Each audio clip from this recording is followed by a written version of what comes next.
Қазақтың ұлттық әшекей бұйымдары, асыл металдарды әшекейлеп өңдеп, қымбат тастармен безендіріп алынатын бұйымдар. Алқа, мойынға, төске тағатын күмістен соғылған әйелдердің көркемдік бұйымы.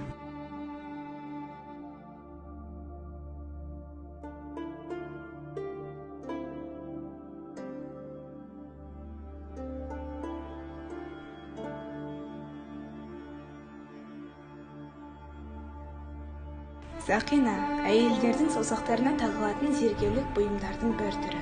Жасалу түрімен қолдану ретіне қарай отау жүзік, құс мұрын жүзік, тасбақа жүзік деп аталған. Сырға, құлаққа тағатын сәнді асыл бұйым, сапасы мен құрамына қарай бірнеше түрге бөлінеді. Білезік, күмістен алтыннан соғылып жасалатын, білекке салатын әйел әшекейі. Шашбау, қыз келіншектер шашына тағатын сәндік әшекей бұйым.